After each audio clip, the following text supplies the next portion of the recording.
so much for being here today. Today is what we've had a long time waiting for,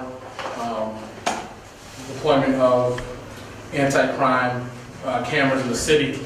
I think we're going to be one of the last ones of cities our size to go online with this.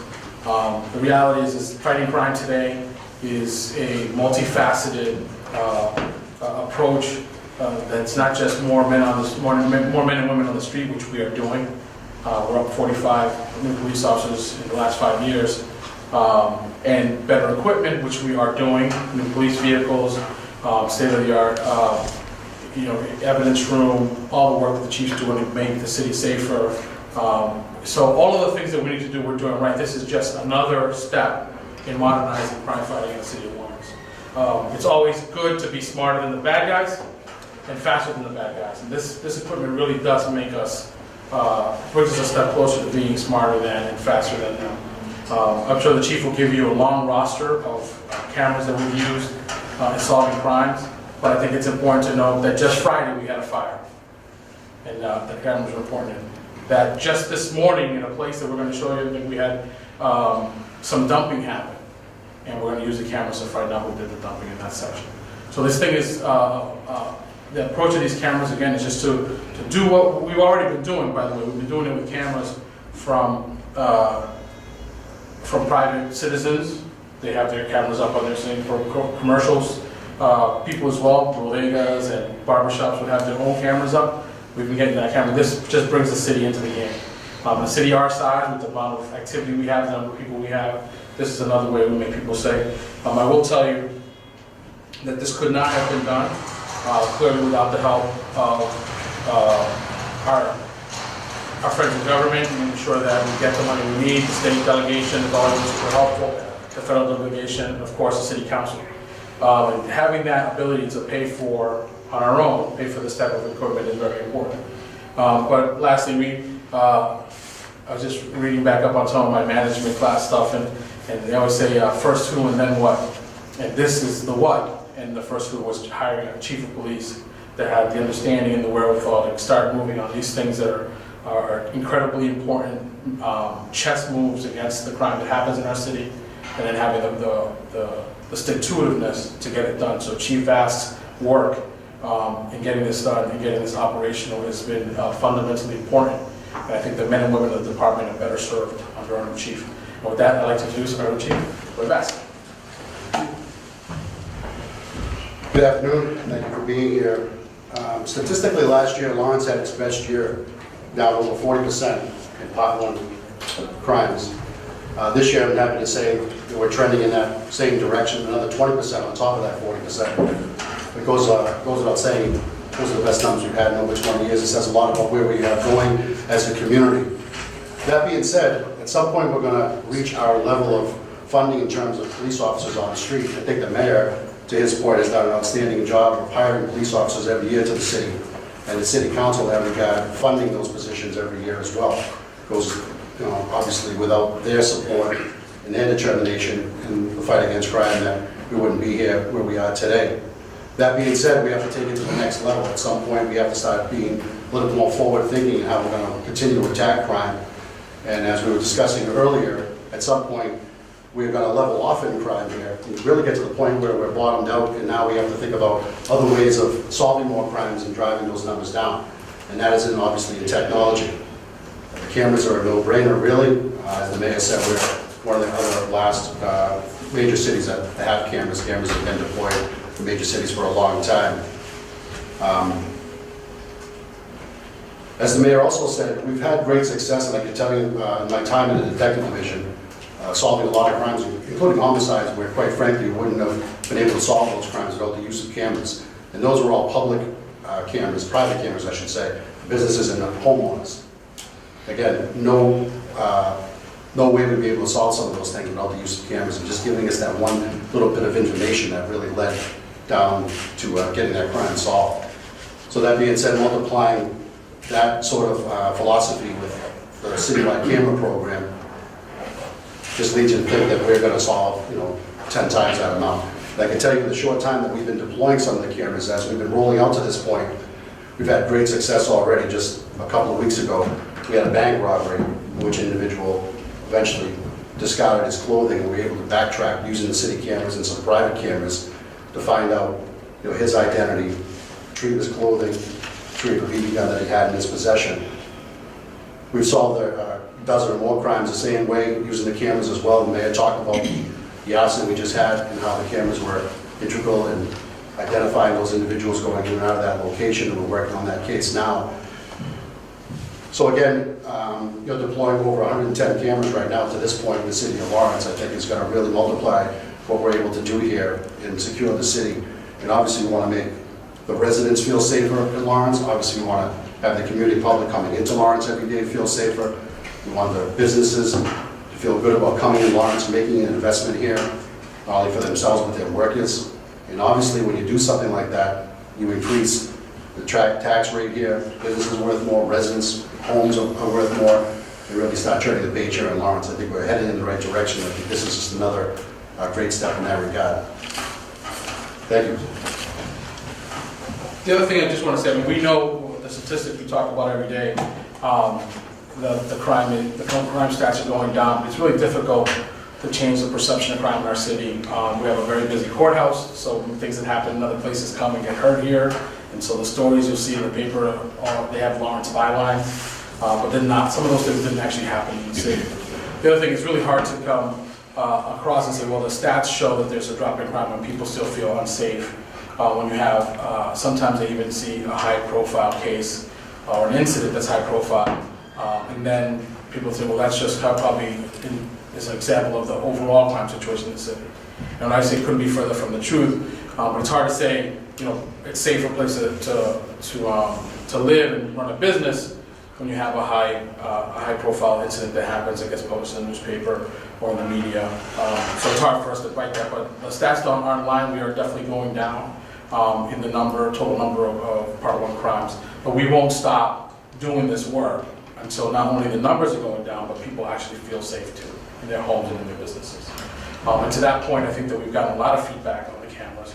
And to give us a little sampling of the stuff that's happening in one of the busiest neighborhoods, we're going to have Councilor Estella Reyes from District B come and talk to us about it. Good afternoon, Estella Reyes, City Council, District B.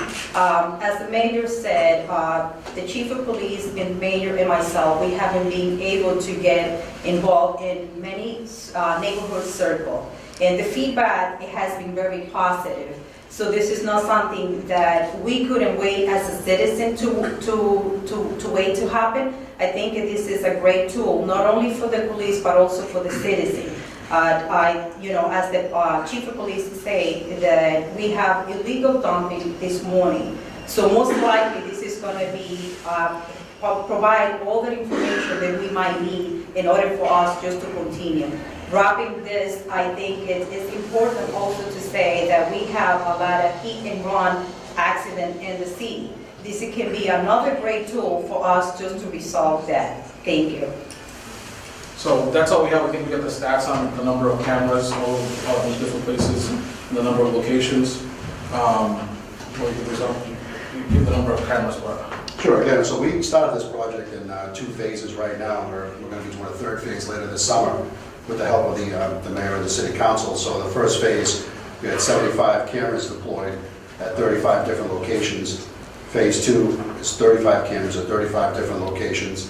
There are also 2 other large projects going on in the city at the Buckley Garage and the Museum Square Garage, where 28 cameras and 38 cameras respectively are being deployed there as well. Now what's important about those 2 projects is that also allows us access to the exterior of those buildings, covering the streets and the intersections surrounding them, 2 of which are right out front of the courthouse. We've had some incidents where we've had some issues out front of the court, so it's good to have some more coverage there. So we're expanding our coverage there.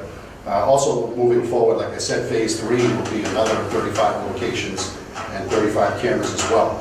So as you can imagine, not too long from now, we'll probably have more cameras per capita in 6 square mile city of Lawrence and probably the rest of the Commonwealth, other cities in the Commonwealth.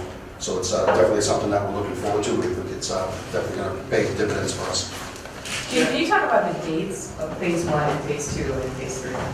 Sure, ironically, everybody knows what we went through with Columbia Gas. So this project started last summer, really, and we had hoped to start deploying phase 1 in the fall. Then obviously September 13th rolled around, and the whole project got pushed back 4 months.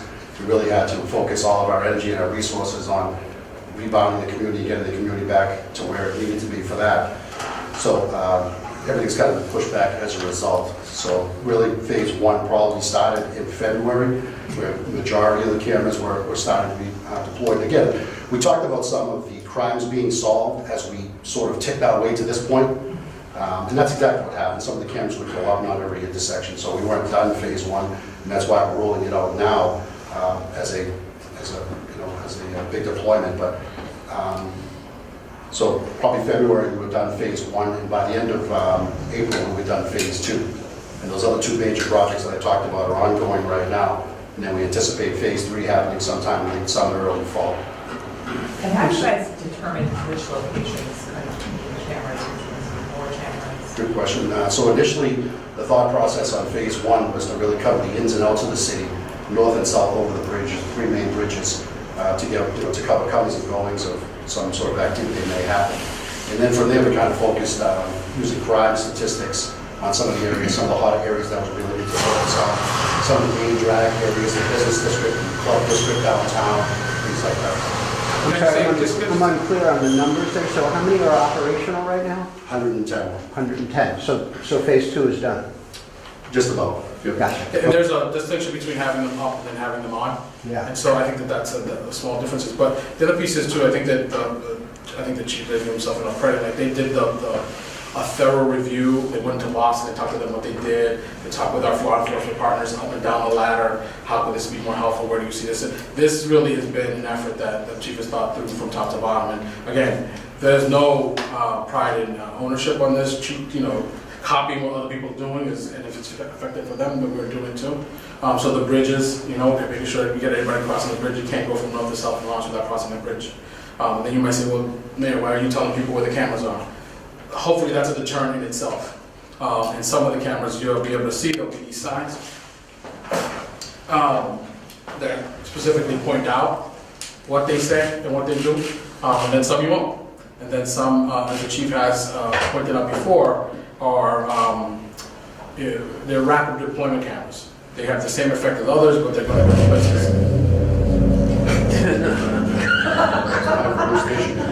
Station. Perfectly timed.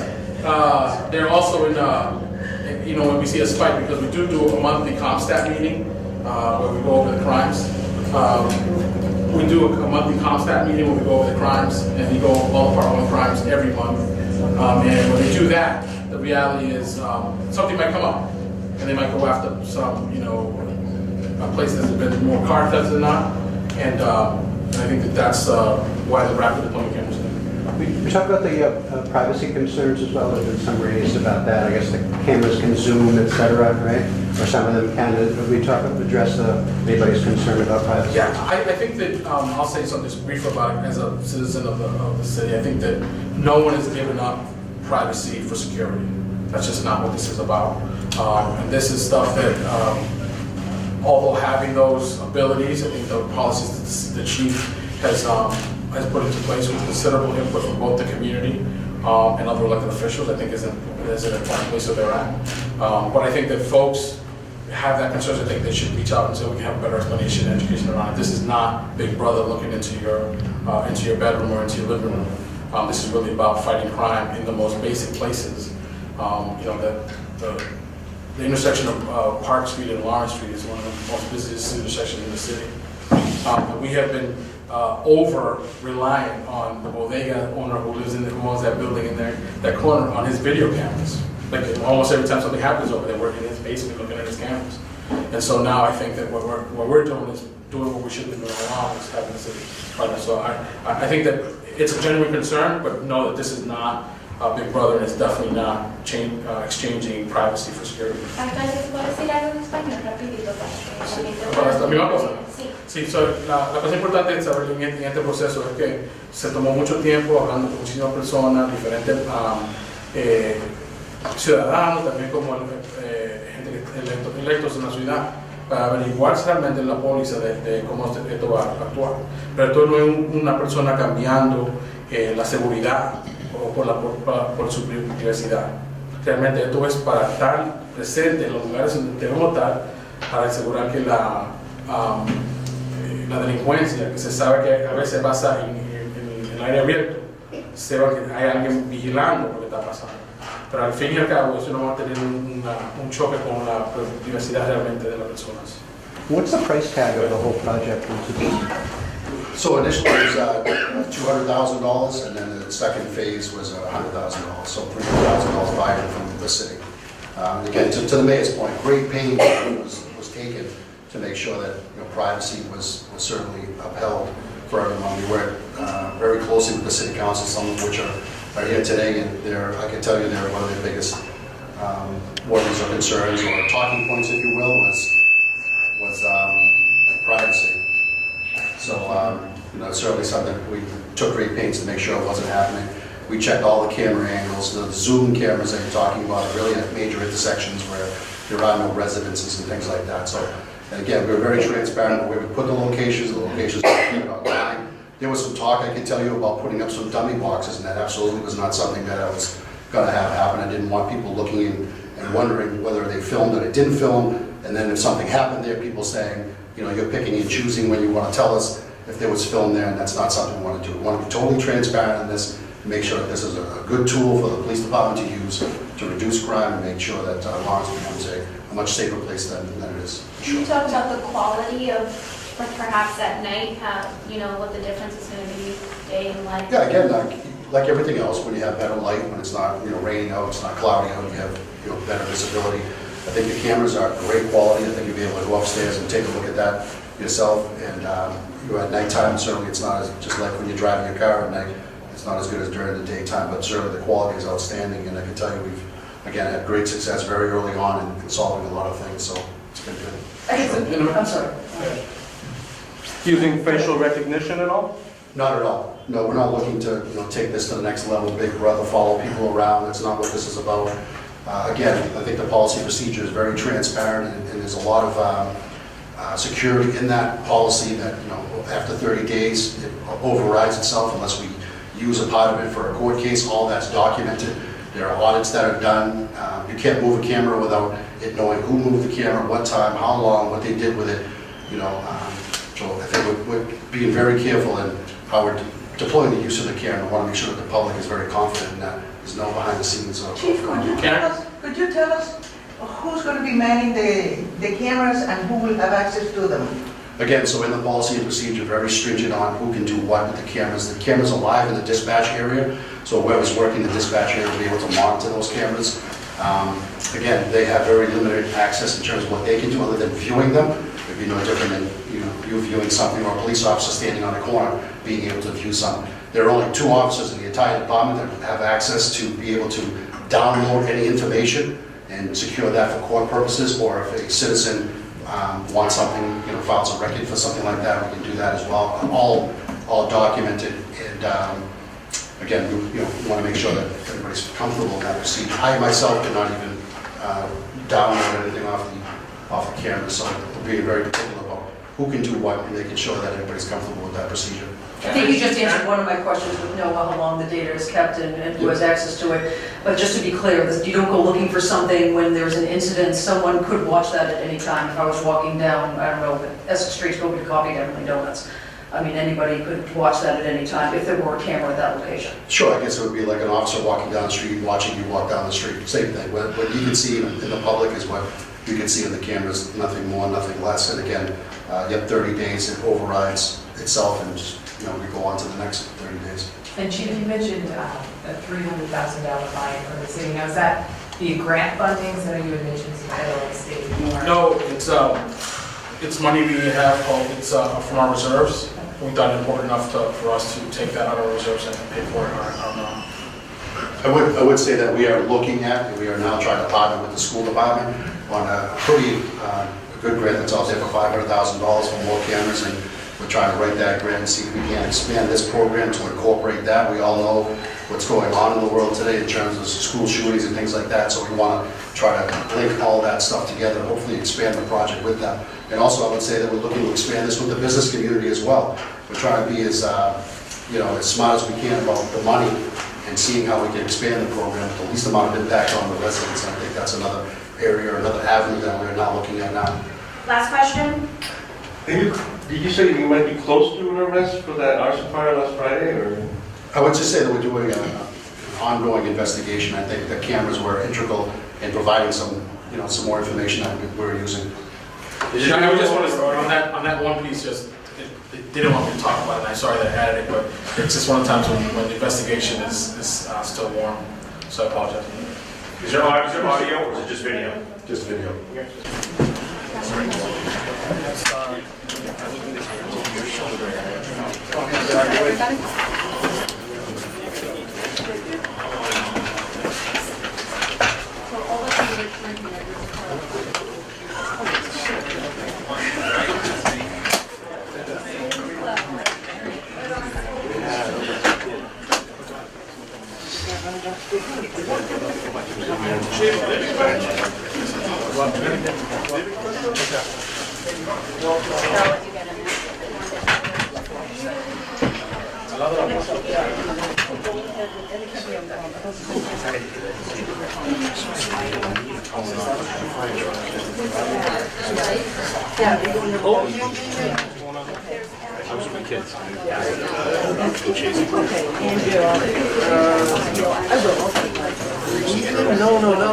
No, Jenna.